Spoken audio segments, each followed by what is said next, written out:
Men Diдар Davletova және тақырып auxiliary verbs. Ағылшын тілінде auxiliary verbs деп аталатын ерекше етістік түрлері бар. Auxiliary verbs ол көмекші етістіктер. Олар be етістіктері, have етістіктері, do етістіктері және modal, яғни кез келген модальді етістіктерді біз сөйлемде көмекші етістік ретінде пайдалана аламыз. Ал енді осы аталған көмекші етістіктерді сөйлемде қандай жағдайларда қолданылатынын біліп алайық. Оның бірінші жағдайы forming positive negative question sentence. Яғни біз болымды, болымсыз сұраулы сөйлем жасаған кезде сол көмекші етістіктерді пайдалана аламыз.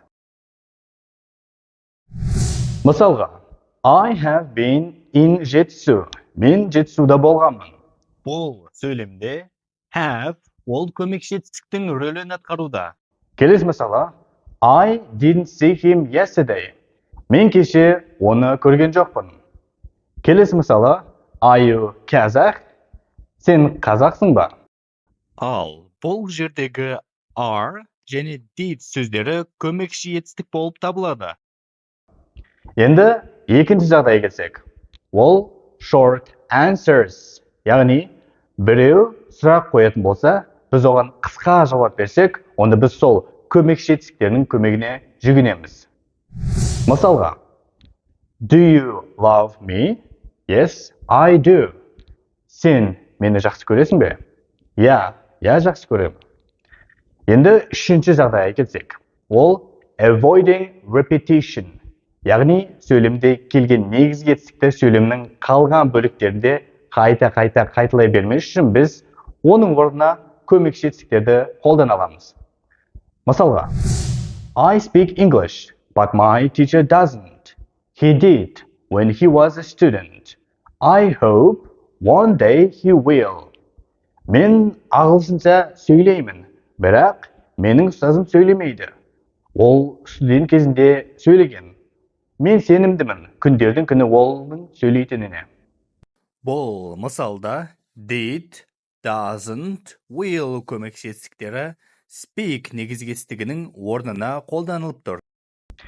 Енді төртінші жағдайға келсек, ол question tags.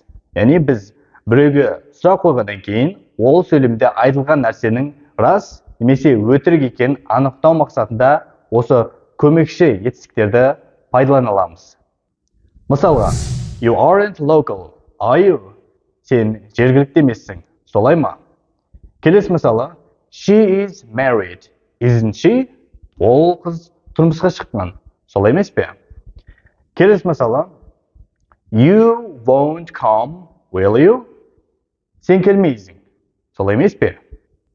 Егер бірінші сөйлемде қолданылған етістік болымсыздық күйде болатын болса, онда екінші сөйлемде біз болымды етістік формасын қолданамыз.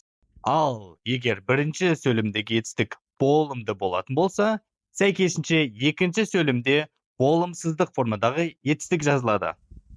Ал енді бесінші жағдайға келсек, ол emphatic question, яғни ерекше көңіл күймен айтылған сұраулы сөйлемдер кезінде біз көмекші етістіктерді қолдана аламыз. Мысалға, I saw Бекболат Тілеухан yesterday. Did you? Cool. Мен кеше Бекболат Тілеуханды көрдім. Расымен де тамаша. Ал алтыншы жағдайға келсек, ол making people believe you. Біз сөйлемді сөйлеу барысында адамдарды өзімізге сендіру мақсатында осы көмекші етістіктерді қолдана аламыз. Мысалға, I love you. Мен сені жақсы көремін. I do love you. Мен сені өте қатты жақсы көремін.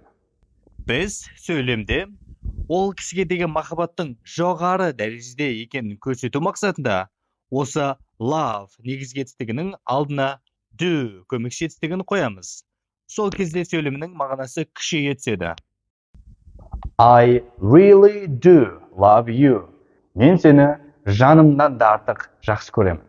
Ал бұл сөйлемде Do көмекші етістігінің алдына really сөзі қойылған. Ол сөйлемнің мағынасын және күшейте түседі.